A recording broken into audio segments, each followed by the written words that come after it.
മഴത്തോരു മുൻപേ എന്ന മനോഹരമായ പരമ്പരയിൽ ഉടൻ വരുവാൻ പോകുന്ന മറ്റൊരു അടിപൊളി എപ്പിസോഡിലേക്ക് എല്ലാ പ്രിയപ്പെട്ടവർക്കും ഒരിക്കൽ കൂടി സ്വാഗതം.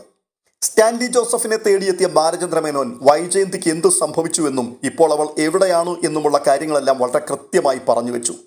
അതെല്ലാം കേട്ടിട്ടും യാതൊരു തരത്തിലുള്ള പരിഭ്രമങ്ങളും ഭാവപ്രകടനങ്ങളും ഇല്ലാതെ മനുഷ്യ ജീവിതത്തിൽ അങ്ങനെ എന്തെല്ലാം ഉയർച്ചകളും താഴ്ചകളും സംഭവിക്കും, അതൊക്കെ സ്വാഭാവികമാണ്. അങ്ങനെയുള്ള ഇന്നലകളെ മാത്രം നോക്കിയിരുന്ന് വേദനപ്പെട്ട് തള്ളി നീക്കുവാനുള്ളതല്ല നമ്മുടെ ജീവിതം. ഞാൻ അതിനെയെല്ലാം അതിജീവിച്ചു കഴിഞ്ഞു. ഇപ്പോൾ അതൊക്കെ ഒരു തമാശയായി മാത്രമേ എനിക്ക് കാണുവാൻ കഴിയുന്നുള്ളൂ. ഇത് വളരെ ലാഘവത്തോടു കൂടി ബാലചന്ദ്ര മേനോന്റെ മുൻപിൽ സ്റ്റാൻലി പറഞ്ഞു വെക്കുകയാണ്. തൻ്റെ പഴയ കാമുകിയായ വൈജയന്തി പിന്നീട് വിവാഹിതയായെന്നും അവർക്ക് കുട്ടികളുണ്ടായി എന്നും ഇപ്പോൾ അവർ പാലായിൽ ജോലി ചെയ്ത് ജീവിക്കുകയാണ് എന്നുമുള്ള വിവരങ്ങളൊക്കെ അറിഞ്ഞപ്പോൾ വളരെ സന്തോഷത്തോടു കൂടി സ്റ്റാൻലി പറയുകയാണ്, വെരി ഗുഡ്, വെരി ഗുഡ്. അവൾ നശിച്ചു പോയില്ല എന്ന് കേൾക്കുന്നതിൽ അതിയായ സന്തോഷമുണ്ട്. അല്ലെങ്കിലും വൈജയന്തി പ്രായോഗിക ബുദ്ധിയുള്ളവളായിരുന്നു. ഒരു ചെറിയ മഠയത്തരം മാത്രമേ അവൾ ചെയ്തിട്ടുള്ളൂ. അത് എന്നെ പ്രണയിച്ചു എന്നുള്ളത് മാത്രമാണ്. എന്തായാലും ഇപ്പോൾ അവൾ സുഖമായിരിക്കുന്നുവല്ലോ.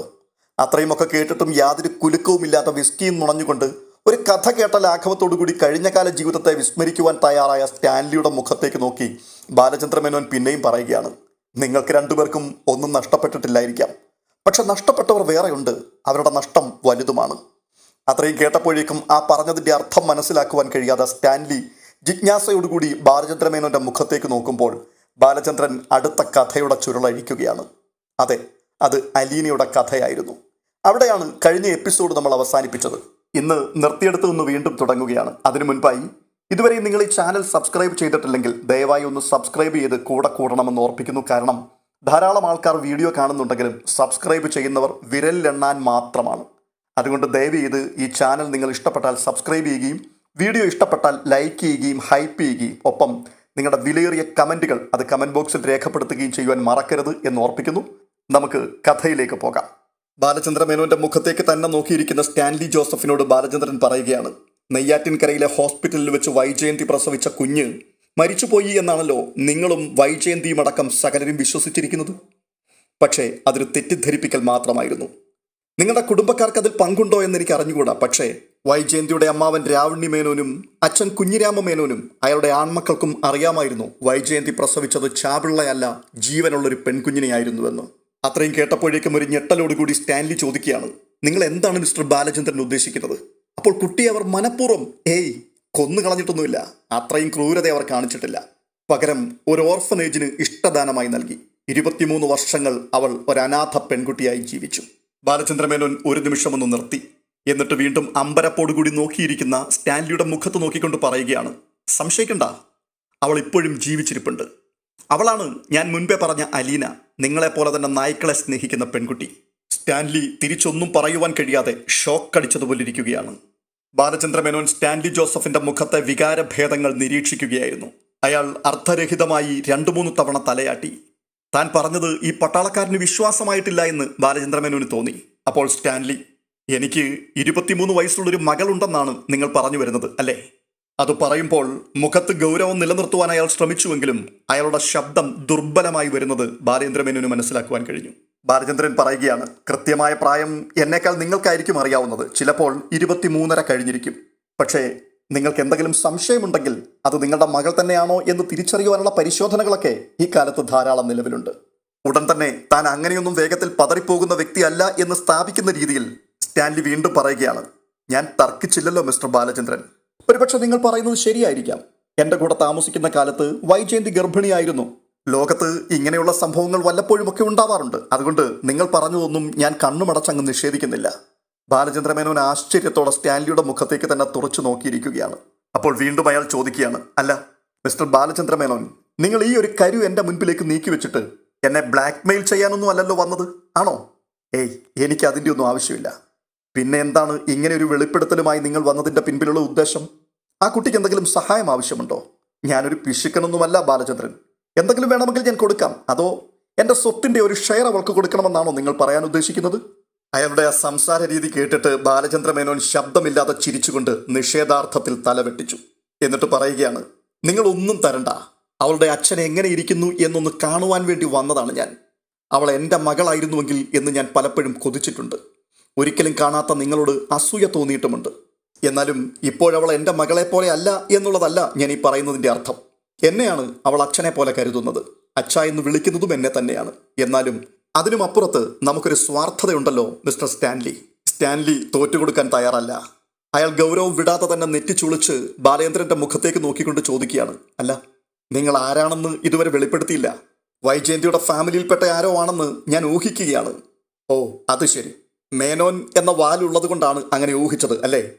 ഞാൻ വൈജയന്തിയുടെ ഫാമിലിയിൽ പൊട്ടിമുളച്ചയാളല്ല. വൈജയന്തിയെ എൻ്റെ ഫാമിലിയിലേക്ക് ചേർക്കുകയായിരുന്നു. എന്താണ് മിസ്റ്റർ നിങ്ങളീ പറയുന്നത്? എനിക്ക് മനസ്സിലാകുന്നില്ല. അല്ല, താങ്കൾ അല്പം മുൻപ് ഒരു വിഡ്ഢിയെക്കുറിച്ച് പരാമർശിച്ചില്ലേ? ആ വിഡ്ഢി ഞാനാണ്.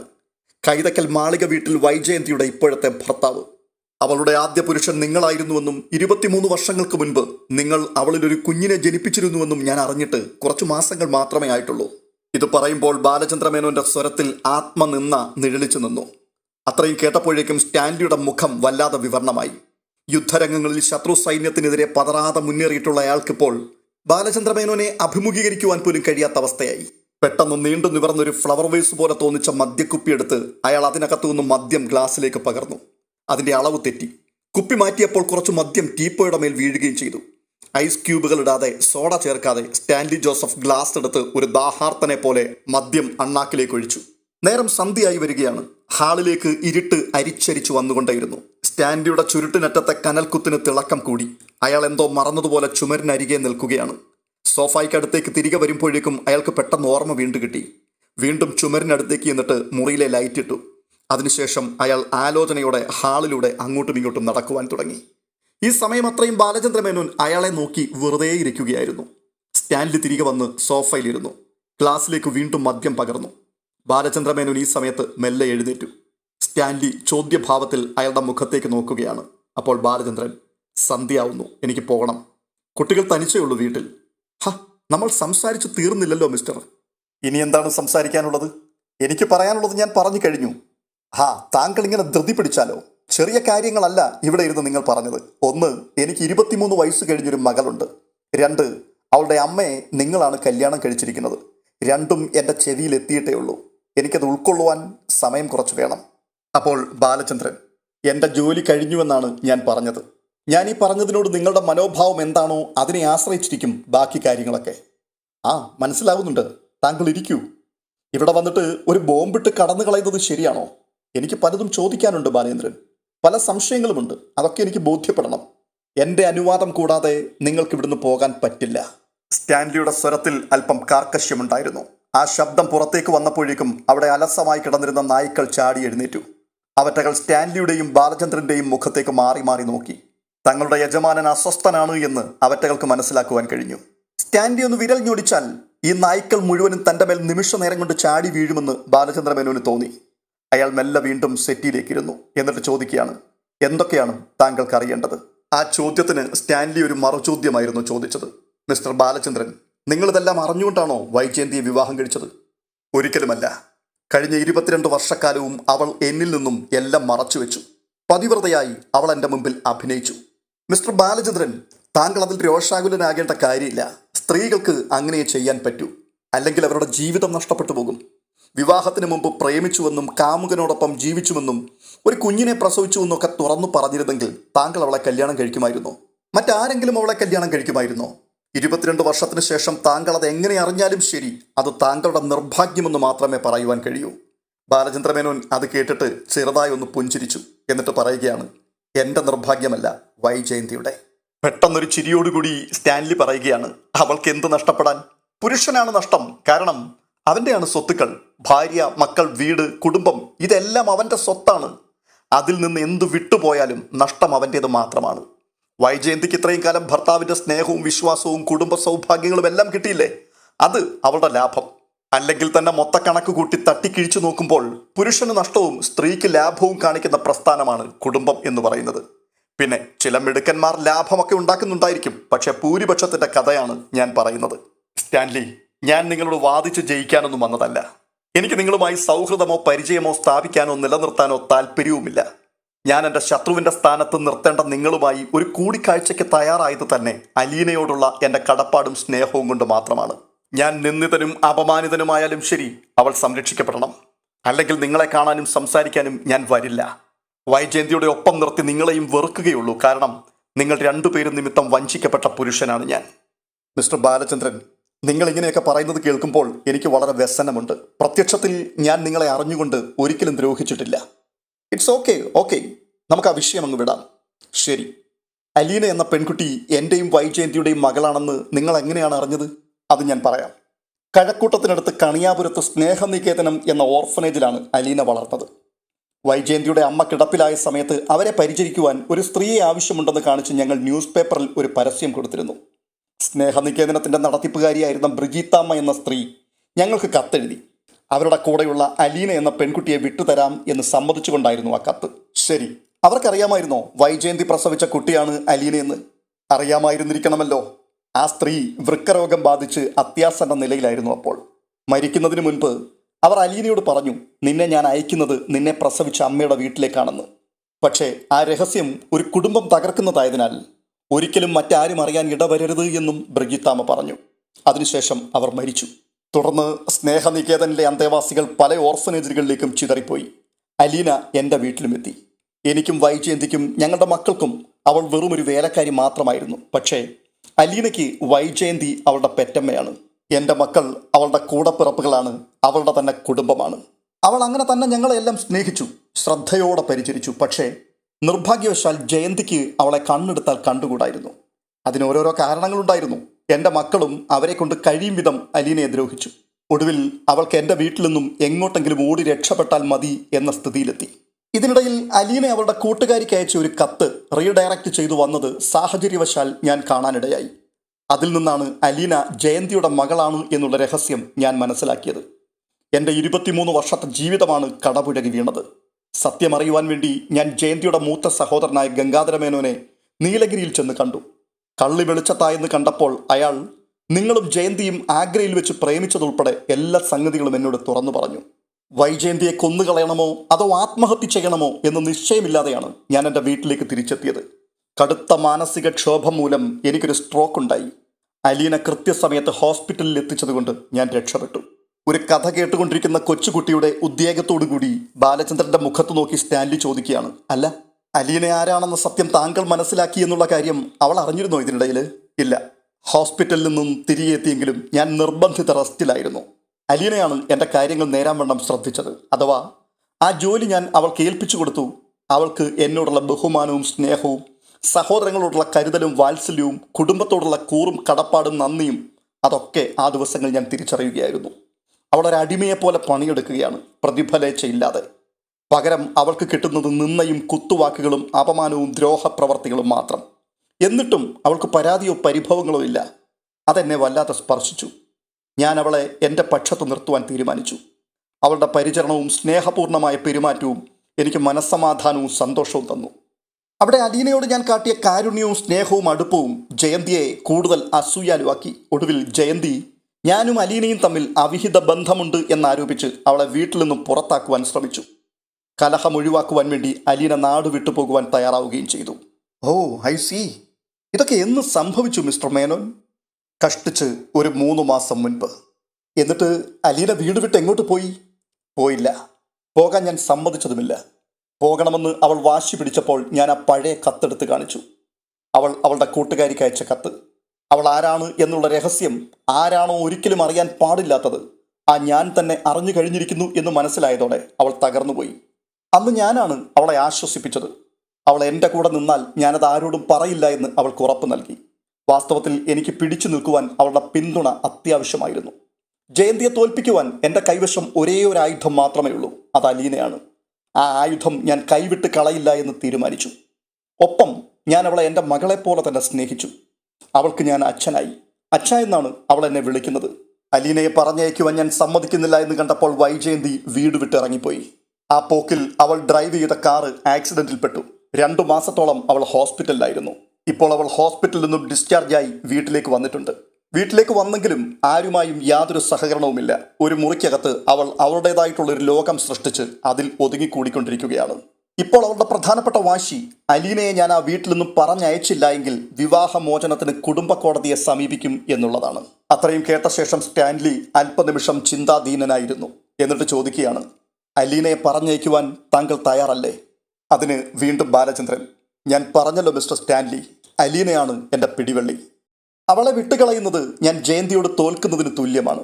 എന്നിട്ടും അലീന വീട് വിട്ടുപോയിക്കൊള്ളാമെന്ന് പറഞ്ഞപ്പോൾ ഞാനത് സമ്മതിച്ചു. അവളുടെ അപേക്ഷ നിരസിക്കുവാൻ വയ്യാത്തത്ര കടപ്പാട് അവളോടുള്ളത് കൊണ്ട് മാത്രമാണ് അത് സമ്മതിച്ചത്. പല ആപത്ഘട്ടങ്ങളിൽ നിന്നും എന്നെയും എൻ്റെ കുട്ടികളെയും രക്ഷപ്പെടുത്തിയത് അലീനയാണ്. അവരുടെ തെറ്റുകൾ ബോധ്യപ്പെടുത്തിക്കൊടുത്ത് അവരെ തിരുത്തി നേർവഴിയിലൂടെ കൈപിടിച്ചു നടത്തിയതും അവളാണ്. അവൾ സ്വന്തം സഹോദരിയാണെന്ന സത്യം എൻ്റെ മക്കൾക്ക് 3 പേർക്കും അറിയില്ല. എന്നിട്ടും അവർ സ്വന്തം ചേച്ചി എന്ന പോലെ അവളെ സ്നേഹിക്കുന്നുണ്ട്, അനുസരിക്കുന്നുണ്ട്. അവൾ ഞങ്ങളോടൊപ്പം എപ്പോഴും വീട്ടിലുണ്ടാവണമെന്നാണ് എല്ലാവരും ആഗ്രഹിക്കുന്നത്. പക്ഷെ ജയന്തിക്ക് അവളെ വീട്ടിൽ നിന്ന് പുറത്താക്കിയേ പറ്റൂ. അലീന പോകുന്നില്ലെങ്കിൽ ഞാനുമായിട്ടുള്ള വിവാഹബന്ധം വേർപെടുത്തുക എന്നതാണ് ജയന്തിയുടെ തീരുമാനം. എന്നാൽ താൻ കാരണം ഒരു കുടുംബം അങ്ങനെ പിളർന്നു പോകുന്നത് കാണുവാൻ അലീന ഒരിക്കലും ആഗ്രഹിക്കുന്നില്ല. ബാലചന്ദ്രമേനോന്റെ ഈ വികാരഭരിതമായ വാക്കുകൾക്ക് മറുപടിയായിട്ട് സ്റ്റാൻലി ജോസഫ് ചോദിക്കുകയാണ്, അലീനയുടെ ജന്മരഹസ്യം വൈജയന്തിയെ അറിയിച്ചാൽ ഈ പ്രശ്നത്തിന് പരിഹാരമാകില്ലേ മിസ്റ്റർ മേനോൻ? ആയേക്കാം. ജയന്തിയുടെയും അലീനയുടെയും പ്രശ്നങ്ങൾക്ക് പരിഹാരമായേക്കാം. പക്ഷേ 22 വർഷക്കാലം വഞ്ചനയും കാപട്യവും കാട്ടി എന്നെ വെറുമൊരു വിദ്യാസുരനാക്കിയ സ്ത്രീയുടെ ഭർത്തൃപദവിയിൽ തുടരുവാൻ എനിക്ക് അറപ്പാണ്. അതിനേക്കാൾ ആത്മഹത്യയാണ് എനിക്കിഷ്ടം. മിസ്റ്റർ മേനോൻ, ഇപ്പോഴും താങ്കൾ വിവാഹബന്ധം വേർപെടുത്തിയിട്ടില്ലല്ലോ. വൈജയന്തിയുടെ ഭർത്താവെന്ന സ്ഥാനത്ത് തന്നെയല്ലേ നിങ്ങൾ ഇപ്പോഴും തുടരുന്നത്? അതെ, പക്ഷേ രഹസ്യത്തിൻ്റെ താക്കോൽ എൻ്റെ കയ്യിലാണ് ഇപ്പോഴും. എന്തുകൊണ്ടാണ് ഞാൻ ജയന്തിയെ വെറുക്കുന്നതെന്ന് അവൾ അറിയാതിരിക്കുന്നതിൽ ഒരു സുഖം എനിക്കുണ്ട്. സ്വന്തം മകളാണെന്നറിയാതെ അവൾ വെറുക്കുന്ന പെൺകുട്ടിയെ സംരക്ഷിക്കുന്നതിലും ഒരാനന്ദം എനിക്ക് കിട്ടുന്നുണ്ട്. അതെൻ്റെ പ്രതികാരമാണ്. അത്രയും കേട്ടപ്പോഴേക്കും സ്റ്റാൻലി വിസമ്മത ഭാവത്തിൽ അങ്ങോട്ടും ഇങ്ങോട്ടും മുഖമൊന്ന് ചലിപ്പിച്ചു. എന്നിട്ട് പറയുകയാണ്, മധ്യവയസ്സ് കഴിഞ്ഞ ഈ പ്രായത്തിൽ ഇത്തരം വികാരങ്ങൾക്ക് എന്തെങ്കിലും അർത്ഥമുണ്ടോ ബാലചന്ദ്രമേനോൻ? ഓ, അത് ശരി. അല്ല, നിങ്ങൾക്കും മധ്യവയസ്സ് കഴിഞ്ഞല്ലോ. വികാരങ്ങൾക്ക് അർത്ഥമില്ലാത്ത പ്രായമായതുകൊണ്ട് നിങ്ങളുടെ ഭാര്യയോ മകളെയോ നിങ്ങൾ ഏത് പുരുഷന് വേണമെങ്കിലും വിട്ടുകൊടുക്കുമല്ലോ അല്ലേ? ബാലചന്ദ്രമേനോന്റെ ആ ചോദ്യം സ്റ്റാൻലി ജോസഫിന്റെ മുഖത്തടിയേറ്റതുപോലെ ആയിപ്പോയി.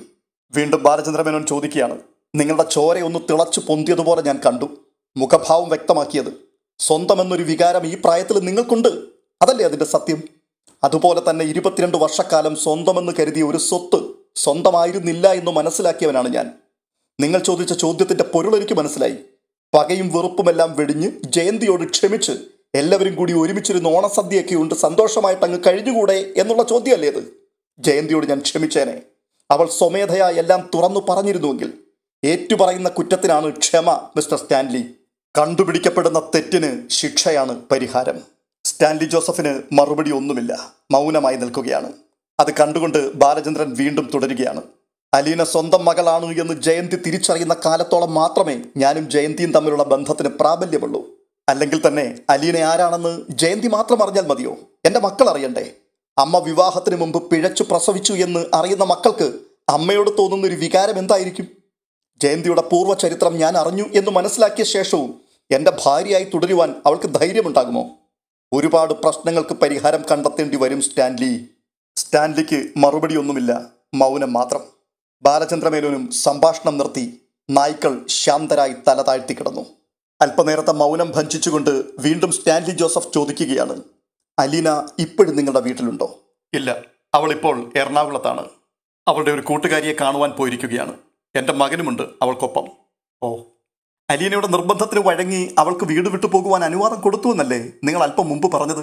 ഓവ്, പക്ഷേ എങ്ങോട്ട് അവളെ പറഞ്ഞയക്കണം എന്ന് നിശ്ചയിച്ചിട്ടില്ല. അതിനു മുൻപ് അവളുടെ അച്ഛനായ നിങ്ങളെ കൂടി കണ്ട് സംസാരിക്കാമെന്ന് കരുതി. അവളുടെ ഭാവി കാര്യങ്ങളിലുള്ള ചുമതല ഏറ്റെടുക്കുവാൻ നിങ്ങൾ തയ്യാറാണോ എന്നറിയാൻ കൂടിയാണ് ഞാൻ ഇവിടേക്ക് വന്നത്. അല്ല മിസ്റ്റർ മേനോൻ, ഈ ചുമതല എന്ന് പറയുമ്പോൾ അതിൻ്റെ വ്യാപ്തി എത്രത്തോളമുണ്ട് എന്നെനിക്ക് മനസ്സിലായില്ല. മുഴുവൻ ഉത്തരവാദിത്വവും ഞാൻ തന്നെ ഏറ്റെടുക്കണമെന്നാണോ നിങ്ങൾ ഉദ്ദേശിക്കുന്നത്? എനിക്കങ്ങനെ നിർബന്ധങ്ങളൊന്നുമില്ല, താല്പര്യമുണ്ടെങ്കിൽ മാത്രം. സ്റ്റാൻലി ഒരു ചുരുട്ടുകൂടി എടുത്ത് ചുണ്ടിൽ വെച്ചു ലൈറ്റർ തെളിച്ച് തീ കൊളുത്തി. അല്പനിമിഷത്തെ ആലോചനയ്ക്ക് ശേഷം അദ്ദേഹം പറയുകയാണ്, ഞാൻ ആദ്യം പറഞ്ഞല്ലോ മിസ്റ്റർ മേനോൻ, എന്തെങ്കിലും ഞാൻ ചെയ്യാമെന്ന്. എവിടെയെങ്കിലും ഒരു ജോലി സംഘടിപ്പിച്ചു കൊടുക്കാമോ എന്ന് ഞാനൊന്ന് നോക്കട്ടെ. ഏതെങ്കിലും ലേഡീസ് ഹോസ്റ്റലിൽ താമസിപ്പിക്കാം. ജോലി കിട്ടുന്നതുവരെ ഹോസ്റ്റൽ ഫീസും മറ്റും ഞാൻ തന്നെ കൊടുക്കാം. അത്രയുമൊക്കെ പോരെ? മിസ്റ്റർ സ്റ്റാൻലി ജോസഫ്, നിങ്ങളെ ഞാൻ കാണാൻ വന്നത് അലീനയ്ക്കൊരു ജോലി തരപ്പെടുത്തി കൊടുക്കണമെന്ന് ശുപാർശ ചെയ്യുവാൻ വേണ്ടിയല്ല. അവൾക്കൊരു ജോലി ശരിയാക്കി കൊടുക്കുവാൻ ഞാൻ ശ്രമിച്ചാലും സാധിക്കും. അവളെ ഏതെങ്കിലും ഹോസ്റ്റലിൽ താമസിപ്പിച്ച് ചെലവ് വഹിക്കാനുള്ള കഴിവും എനിക്കുണ്ട്. അലീനയെ സ്വന്തം മകളായി അംഗീകരിക്കുവാനും സ്നേഹിക്കുവാനുമുള്ള മനസ്സ് നിങ്ങൾക്കുണ്ടോ എന്ന് മാത്രം അറിഞ്ഞാൽ മതി എനിക്ക്. അവൾ എൻ്റെ മകളല്ലാതിരുന്നിട്ടും ഞാൻ അവൾക്കൊരച്ഛൻ്റെ സ്നേഹം കൊടുക്കുന്നുണ്ട്. ഇനി എനിക്കറിയേണ്ടത് അലീനയുടെ സ്വന്തം അച്ഛനായ നിങ്ങളുടെ അഭിപ്രായം എന്താണ് എന്നുള്ളതാണ്. മേനോൻ സ്റ്റാൻലിയുടെ മറുപടിക്ക് വേണ്ടി അല്പനിമിഷം കാത്തുനിന്നു. എന്നിട്ട് വീണ്ടും ചോദിക്കുകയാണ്, മിസ്റ്റർ സ്റ്റാൻലി, എന്താണ്, നിങ്ങൾക്ക് എന്തെങ്കിലും ഉത്തരം പറയാനുണ്ടോ? സ്റ്റാൻലി ജോസഫിന്റെ മുഖത്ത് ഒരു വല്ലാത്ത പരിഭ്രാന്തി പരക്കുന്നത് ബാലചന്ദ്ര മേനോൻ നോക്കിക്കാണുകയാണ്. മഴ തോരും മുൻപേ എന്ന മനോഹരമായ സീരിയൽ അതിന്റെ ഉദ്വേഗജനകമായ നിമിഷങ്ങളിലേക്ക് വീണ്ടും കടക്കുകയാണ്. ഇതിന്റെ ബാക്കി ഭാഗം കേൾക്കുവാൻ വേണ്ടി ഇതുവരെയും ഈ ചാനൽ സബ്സ്ക്രൈബ് ചെയ്തിട്ടില്ല എങ്കിൽ ഇപ്പോൾ തന്നെ സബ്സ്ക്രൈബ് ചെയ്യുക. ഒപ്പം ഈ വീഡിയോ നിങ്ങൾക്ക് ഇഷ്ടപ്പെട്ടിട്ടുണ്ടെങ്കിൽ ഒന്ന് ലൈക്ക് ചെയ്യുകയും ഹൈപ്പ് ചെയ്യുകയും നിങ്ങളുടെ അഭിപ്രായങ്ങൾ കമന്റ് ബോക്സിൽ രേഖപ്പെടുത്തുകയും ചെയ്യുവാൻ മറക്കരുത്. അടുത്ത വീഡിയോയുമായി വീണ്ടും എത്താം. അതുവരേക്കും ബൈ ബൈ.